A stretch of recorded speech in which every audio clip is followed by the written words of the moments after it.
Assalamualaikum warahmatullahi wabarakatuh. Perkenalkan, nama saya Muhammad Habibi dengan NIM 1030524000088 dari kelas DS 4802.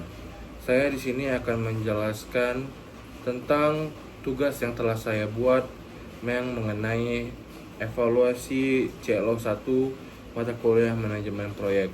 Ada 7 soalan di dalam tugas evaluasi ini, diantaranya ada apa itu manajemen proyek TIK, lalu perbedaan antara proyek dan operasional, jenis-jenis organisasi proyek, proses manajemen proyek, sertifikasi yang bisa diambil, tools-tools dalam manajemen proyek, dan sumber dan website yang bermanfaat untuk manajemen proyek.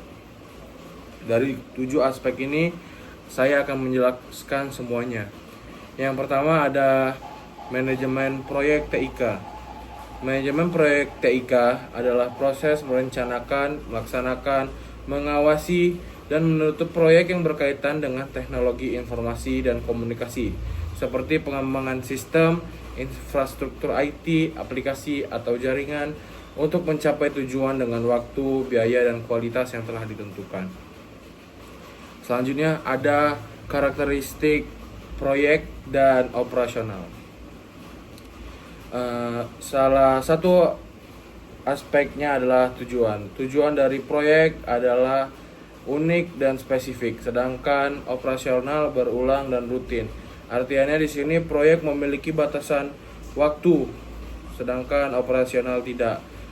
Karena proyek ibaratnya sebuah pembangunan, sedangkan operasional adalah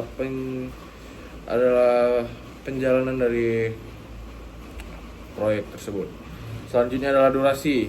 Proyek memiliki durasi yang terbatas, sedangkan operasional memiliki durasi yang berkelanjutan. Ada outputnya juga. Dari aspek output, proyek mengeluarkan produk atau hasil baru, sedangkan operasional adalah layanan berulang.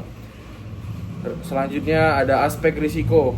Proyek memiliki risiko yang tinggi dan variatif, sedangkan operasional memiliki risiko yang lebih stabil.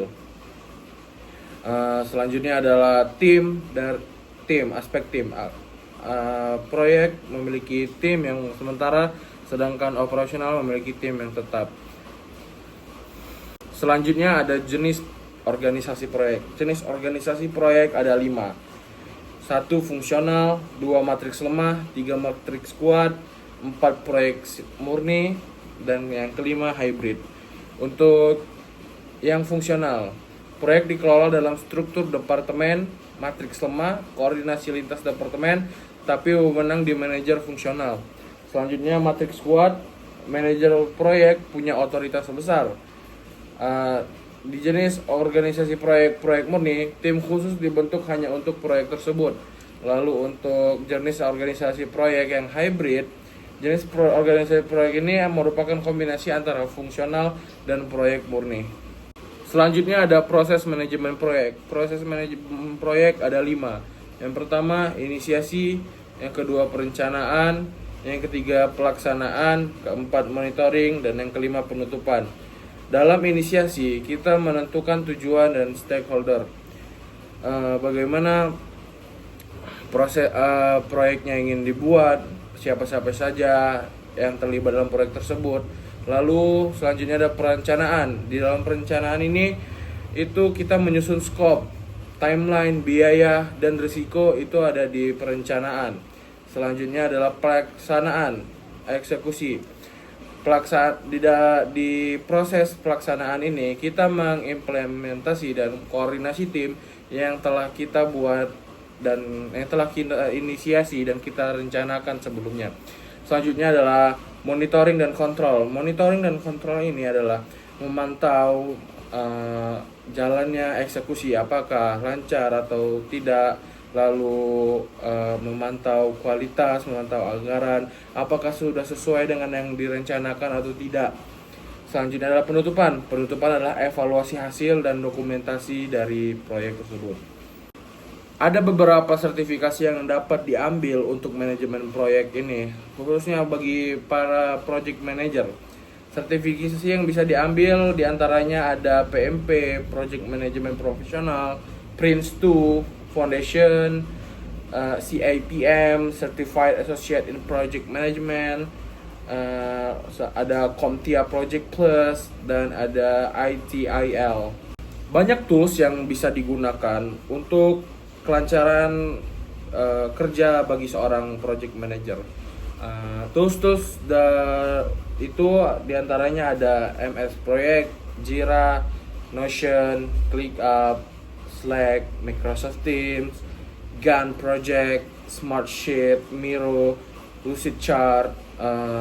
Di antara tools ini tentunya memiliki manfaat, contohnya seperti Microsoft Teams untuk koordinasi, Notion untuk membuat suatu kerangka, Gantt Project untuk membuat Gantt chart.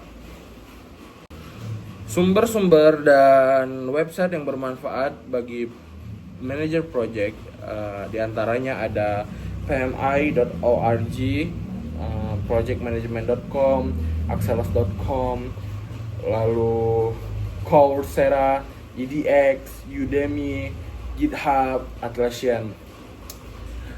Di antara itu tentunya ada manfaat bagi seorang project manager, seperti contohnya Coursera, di mana Coursera adalah sebuah website yang berguna untuk kursus bagi seorang project manager. Lalu ada GitHub, Atlassian atau Atlassian Blog adalah sebuah website yang isinya adalah insight praktik di dunia IT, dan axelos.com untuk sertifikasi seperti Prince2 dan ITIL. Itulah tadi penjelasan dari 7 persoalan yang ada di dalam tugas penilaian evaluasi CLO 1. Di antaranya ada apa itu manajemen proyek, karakteristik proyek, dan bedanya dari operasional, sampai yang terakhir ada 7, yaitu website atau sumber-sumber informasi proyek yang berguna untuk project manager. Lebih dan kurangnya saya mohon maaf. Assalamualaikum warahmatullahi wabarakatuh.